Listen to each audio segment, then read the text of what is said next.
साथियों नमस्कार, मैं रजनीश और आप देख रहे हैं जन आदर्श भारत। साथियों, आज हम उत्तर प्रदेश के आजमगढ़ में उपस्थित हैं और आजमगढ़ में आज हम एकदम सुबह इस समय सुबह के 6 बज रहे हैं और देख रहे हैं हमारे बीच में लोग चाय पीते हुए चाय पी रहे हैं और आजमगढ़ इस समय बड़ा सुर्खियों में चल रहा है। आजमगढ़ की बात हम करें तो आजमगढ़ में फिर से लोकसभा का उपचुनाव होना है और ये पहली बार सुर्खियों में नहीं रहा है। आजमगढ़ विगत कई वर्षों से सुर्खियों में चलता आ रहा है क्योंकि आजमगढ़ का जो नाम है पिछले कुछ वर्षों से समाजवादी परिवार से जुड़ा रहा है और समाजवादी परिवार से जुड़ने के बाद आजमगढ़ सुर्खियों में तो रहा लेकिन विकास कहीं न कहीं धरा का धरा रह गया है।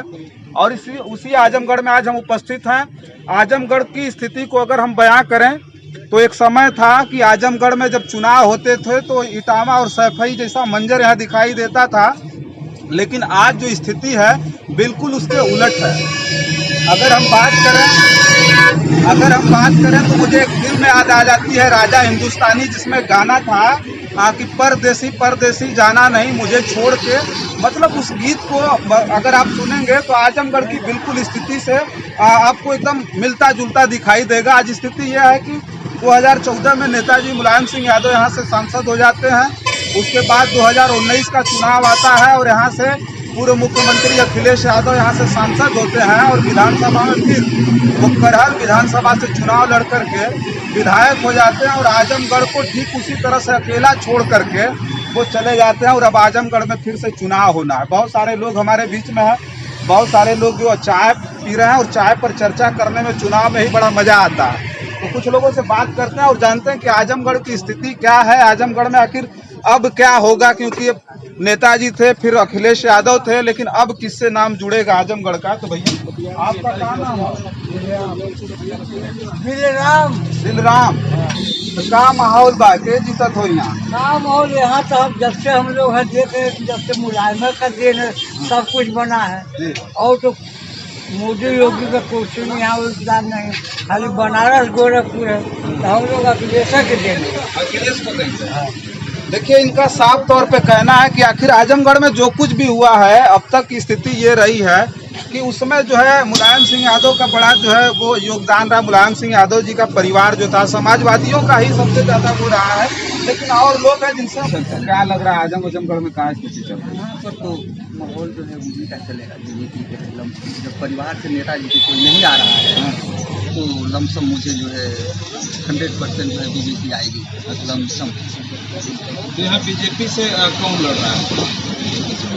आएंगे और दूसरा कौन आएगा तो एक बात और बात समर्थन करता बहुत ज़्यादा हो जाएगा। तो विधानसभा मान लीजिए जो है इनका जो है वोट बैंक जो है बीजेपी का है ही और प्लस बढ़ जाएगा तो चुनाव 100% फाइट कर जाएगा लमसम। देखिए, यहाँ मिला जुला असर ही बताएं तो है। अभी इनका कहना साफ तौर पर ये, हालांकि आजमगढ़ से नहीं है लेकिन और लोग हैं जिनसे हम बात करेंगे। आप कहाँ घर के? आजमगढ़ से। तो अभी चुनाव है, उपचुनाव है लोकसभा का, क्योंकि अखिलेश यादव ने यहाँ छोड़ दिया है। तो अभी जो है कौन लड़ रहा है यहाँ पर पता है आपको? सीट नहीं कंफर्म हुआ है। अच्छा। तो अभी क्या लगता है कौन जीतेगा? समाजवादी पार्टी, बीजेपी, कौन जीतेगा? समाजवादी पार्टी जीतेगी। तो क्या जैसे क्या लग रहा है, क्यों समाजवादी पार्टी क्यों जीतेगी? अखिलेश यादव छोड़ करके बीच में ही चले जाते हैं तो कैसे समाजवादी पार्टी को जिता रहा है? काम की है पूरा। अच्छा, पूरा आजमगढ़ में समाजवादी पार्टी ने काम किया पूरा। जी। देखिए, आजमगढ़ में जो है, आजमगढ़ की बात करें तो आजमगढ़ को जो है समाजवादी का गढ़ ही कहा जाता है, क्योंकि यहाँ जो विधानसभा की 9 सीटें जो है समाजवादी पार्टी के खाते में चली गई। बहुत सारे लोग हैं जो बात करने से भी कतरा रहा, लेकिन हमारे स्कूल के युवा हैं, एक और लोग थे, उन्होंने साफ तौर पे कहा कि हम केवल जो है समाजवादी पार्टी को ही यहाँ वोट करेंगे। हालांकि अखिलेश यादव जी ने कहा था कि अगर मैं छोड़ूंगा आजमगढ़ को तो आजमगढ़ के लोगों से मैं पूछूंगा कि मैं चाहता हूं कि यहाँ छोड़ करके मैं विधानसभा में देखूं।